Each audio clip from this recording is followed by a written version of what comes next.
Now arriving at Thomastown.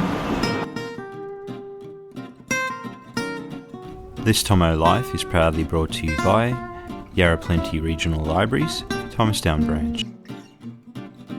On this episode of This Thomo LIfe, we have Kris Pavlidis, a councillor for the city of Whittlesea. And welcome to the program. I'm your host, Dean Mirando. Kris Pavlidis is a representative of the South West Ward, which includes suburbs Wollert, Epping, Lalor and Thomastown. So I spent my initial formative years in the inner city suburb of Collingwood Fitzroy, and we moved out here to the city of Whittlesea, specifically to Lalor, when I was about to start high school. And what's relevant here is that I started school and completed my secondary education just next door at Thomastown Secondary College, which was then called Thomastown High School. So living in Lalor, I would walk to school, and I think it's pretty much a good 1k plus along Mount View Road. And in those days, so several decades ago, it was a very different landscape to what we see now, Dean. So it was very unbuilt. We had the paddocks literally at the back of the high school, Thomastown High School, and we had the creek, which is still there, but it wasn't a built-up kind of a creek then, you know, with the cemented banks. It was very much your muddy kind of outback kind of bushy kind of adventurous creek. And walking to school was an adventure. You'd meet your friends along the way. You'd stop and have a chit-chat. We'd always get here before the bell went, though. We did do that. Lalor wasn't that different to Thomastown. So Thomastown, even though it was, you know, one suburb in, it didn't have the growth that we have now. The demographic profile was a little bit different. So you still had the established kind of Greek and Italian population who had settled here from years ago, I suppose. The history of it was, you know, you might be familiar with the German precinct, and they were sort of the first European settlers, other than the Anglo settlers, who had settled and have left their mark really with the Lutheran Church and the precinct that's still part of Thomastown. So there was that strong presence of Southern Europe here, which was nice, and it's still here, but of course it's grown and changed in many ways. So going to Thomastown Secondary College then, our school was regarded as an experimental alternative school system at the time, and it was very interesting for me and other students like myself who were coming from what you'd call a traditional kind of a Southern European family, in my case a Greek family background, which was very much a patriarchal family, you know, strict upbringing, and we'd be let loose in what they call the American open class system at Thomastown High School. So I think that was quite a challenge for a lot of my peers and myself in many ways, and in some ways it worked well for some students and it didn't work well for a lot of students, as I remember. If you were going on to uni as I did, it was good preparation, and they kept, you know, reminding us of that if you look at uni and the way uni is structured, it is very much a kind of an open class system, if you like, and it requires a lot of self-discipline, and that's what the school here was doing then, really. It was the open class system meant that from Form 1 or Year 7 to Form 5, which was Year 11, you would be working in as a mixed group of students. And the idea behind that was that if you were academically capable, you would have opportunities to work at a higher level. So, for example, if I was in Form 3 or Year 9 and I was able to do Year 11 work, I had that opportunity and I did it, and that was good because that would advance you, you know, academically. When you got to Form 6 or HSC then, or Year 12, VCE these days, you would get more streamlined because you would choose your subjects, you know, and you would focus on the Year 12 curriculum or the Form 6 curriculum. again, we're talking many decades ago, and I've got a lot of things to say about Thomastown High School. I think it gave me the opportunity to be exposed to lots of different things socially that I wouldn't have probably normally get to experience until maybe later in life or at uni, if ever. Because the school was considered an experimental model, it was interesting that they did plonk it, if you like, in this demography, which was, high working class, high migrant, and where families were functioning in a very traditional kind of setup. But then you had the children of those families, like myself, who were being released into this open class system, and you had all this freedom, and it was such a contrast, home life to school life. And then it's about how well you coped with that. And I always said, in retrospect, once I became an adult and, finished my uni studies, etc., it would have been a more interesting experiment to plonk this model over that side of the Yarra, where you have your, your more affluent suburbs, and see how they would have responded to it. Because I think it was a little bit unfair to expect students to perform in a certain way when they didn't really have, I don't think they had the support systems that they would have needed in order for them to be able to deal with that, the freedom that was presented in that open class model. Having said that, I think it did provide opportunities to explore yourself in a social context that may not have been available to you until later in life, either at uni or, beyond that.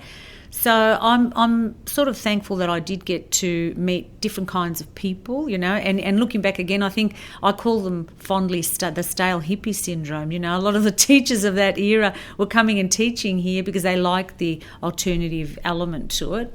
But they were bringing their ways with them as well, and whatever that meant. I mean, we had our core subjects that we had to do, like our math and our English, and then maybe a language.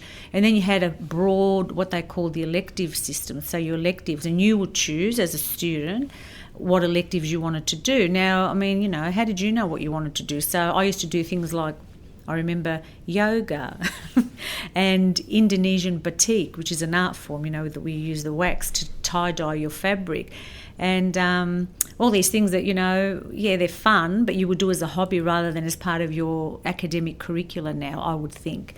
So how well did that equip you, to go on? And I don't know. I mean, a lot of students in those days, again, the gender issue, a lot of girls would leave school at Form 3 or Form 4, so Year 9 or Year 10.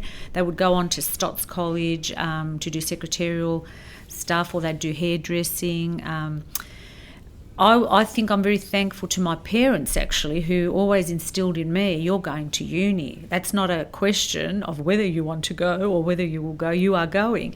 So I never really questioned it. I just thought, well, I'm going to go, And academically, I think I was capable, so it gave me an opportunity to do things at a higher level, than my schooling level. So say if you were in Year 9, Form 3, you could do Form 5 work, Year 11 stuff, and that was good because it extended you, gave you the opportunity to do that, and prepared you in a certain way. But anyway, there's a lot that can be said about that school system. I think often the boundaries between teacher and student were blurred in many ways, and there were teacher-student relationships that were going on, I mean, that would be unthinkable now, given the way the legislation has really tightened up, and so it should, because again, you look back as a vulnerable whatever year student, and you might be in awe, you might really think highly of a particular teacher, and so therefore you become really vulnerable to that and whatever that means for you. The stale hippie syndrome of teachers and what that brought into the school, being exposed to the idea of things you shouldn't be exposed to. Not at that young, tender, vulnerable age anyway. You're not making an informed choice as an adult. You're there as a student, and I think there were issues like that looking back were wrong.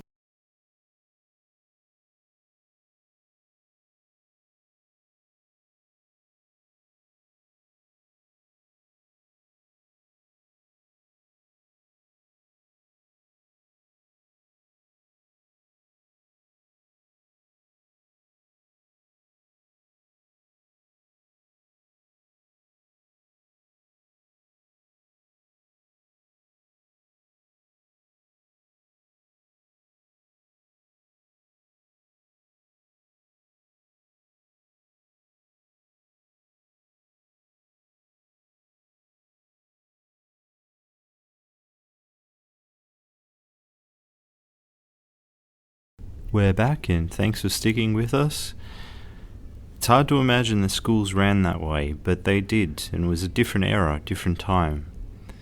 Here's Kris on the age gap of some of the teachers and students. Most of them were, Dean, they were very young. Some of them may have been, say, up to 10 years older than us, as I remember, and they would have gone through that, hippie kind of whatever movement that was. I thought I was going through a bit of a hippie phase, a pseudo-hippie phase, because I wanted to, feel cool and whatever. I don't know.